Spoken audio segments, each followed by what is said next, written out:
Hello friends, welcome back to అమ్మమ్మ special channel. ఈరోజు నేను ఈ వీడియోలో స్వీట్ రెసిపీ చేసి చూపిస్తున్నానండి. ఇది అచ్చం చూడడానికి కేక్ లాగే ఉంది కదా, చాలా ఈజీగా చేసుకోవచ్చు. కాకపోతే మనం కేక్ లాగా దీన్ని బేక్ చేయక్కర్లేదు. బేకింగ్ సోడా కానీ అలాగే బేకింగ్ పౌడర్ కానీ వేయాల్సిన అవసరం లేకుండా చాలా ఈజీగా చేసుకోవచ్చు. టేస్ట్ అయితే చాలా అంటే చాలా బాగుండిద్దండి. పిల్లలు కేక్ అడిగినప్పుడు ఇలా ఒకసారి చేసి పెట్టండి. ఇప్పుడు తయారు చేసే విధానం చూద్దాము.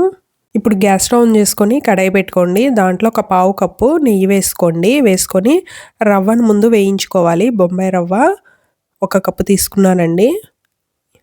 ఈ రవ్వ కొంచెం పచ్చివాసన పోయి కొంచెం కలర్ మారేంత వరకు ఈ నేతిలో వేయించుకోండి. గ్యాస్ని మీడియం ఫ్లేమ్లో పెట్టుకొని అలానే వదిలేకుండా మధ్య మధ్యలో కలుపుకుంటూ వేయించుకోండి. ఇది కొంచెం రంగు మారినాక గ్యాస్ స్టవ్ ఆఫ్ చేసేసుకోండి. ఇక్కడ చూపిస్తున్నాను చూడండి, రవ్వ వేగిన తర్వాత ఈ మాత్రం వేగితే సరిపోతుందండి.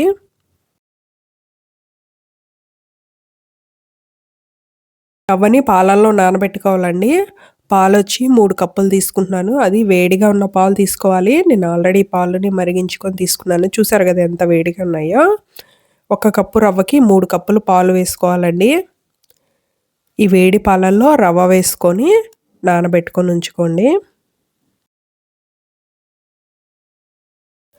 రవ్వ వేసేసి మొత్తం బాగా కలుపుకోండి. అంటే రవ్వ ఈ వేడి పాలల్లో వేస్తున్నాం కదా, కొంచెం ఉండకట్టేసినట్టు ఉంటుంది కాబట్టి ఉండ ఎక్కడ కట్టకుండా రవ్వ అనేది ఈ పాలల్లో బాగా కలిసిపోయినట్టు బాగా కలుపుకోండి.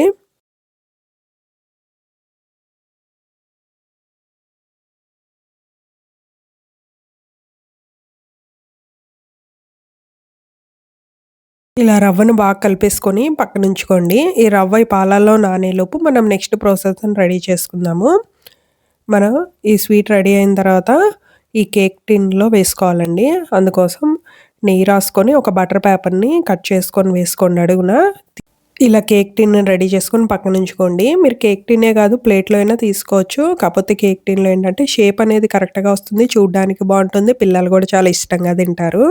ఇప్పుడు గ్యాస్ స్టవ్ ఆన్ చేసుకొని అదే కడాయి పెట్టుకోండి. దాంట్లో పావు కప్పు నెయ్యి వేసుకోండి. వేసుకొని పంచదార 3/4 కప్పు వేసుకోండి.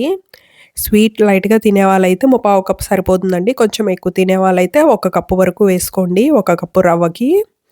ఈ పంచదార వేయగానే కలపొద్దు, కలపకుండా అలా ఉంచండి. కొంచెం ఇలా పంచదార ఎప్పుడైతే కరగడం స్టార్ట్ అవుతుందో అప్పుడు ఒకసారి మొత్తం బాగా కలుపుకోండి. మనకి ఇది క్యారమిల్ అవ్వాలి. చూసారా రంగు మారుతుంది కదా, ఇంకొంచెం గోల్డెన్ కలర్ వచ్చి ఈ పంచదార పూర్తిగా కరిగేంత వరకు కరిగించుకోండి. ఇక్కడ చూడండి పంచదార పూర్తిగా కరిగి లైట్ గోల్డెన్ కలర్లోకి వచ్చింది కదా, ఇలా వస్తే సరిపోతుందండి. ఇంతకన్నా ఎక్కువసేపు ఉంచారు అంటే మనకి రంగు మారిపోయి మాడిపోతుంది, స్మెల్ కూడా అంత బాగోదు. అందుకే ఈ స్టేజ్లో ఉన్నప్పుడు గ్యాస్ని లో ఫ్లేమ్లో పెట్టుకొని ముందుగా మనం రవ్వని పాలల్లో నానబెట్టాం కదా, అది నెమ్మదిగా వేసేసుకోండి. మీదకి చిందుతుంది, జాగ్రత్తగా చూసుకొని వేసుకొని మొత్తం అంతా బాగా కలిసే వరకు కలుపుకోండి. మీరు కావాలనుకుంటే పంచదార ప్లేస్లో బెల్లం కూడా తీసుకోవచ్చు.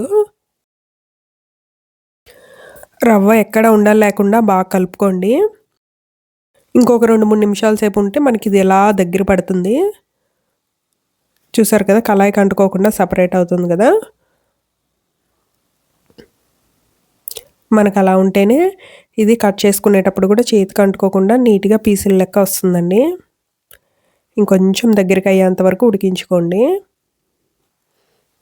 మనం చేతిలో పట్టుకున్నా అంటుకోకూడదు.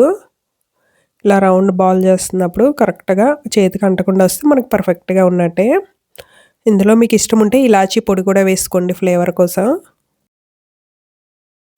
ఇలా ఉంటే మనకి రెడీ అయిపోయినట్టే. ఇప్పుడు గ్యాస్ స్టవ్ ఆఫ్ చేసేసుకోండి. చేసుకొని ఇప్పుడు ఈ మనం ఏదైతే ముందు కేక్ టిన్ ఉంది కదా, దాంట్లో అడుగును కొద్దిగా డ్రై ఫ్రూట్స్ని కట్ చేసుకొని వేసుకోండి.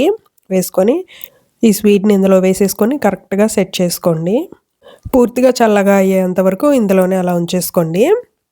అప్పుడు తర్వాత మనకు పూర్తిగా వేడి తగ్గిపోయిన తర్వాత మనకి ఈజీగా డీమోల్డ్ అయిపోతుంది.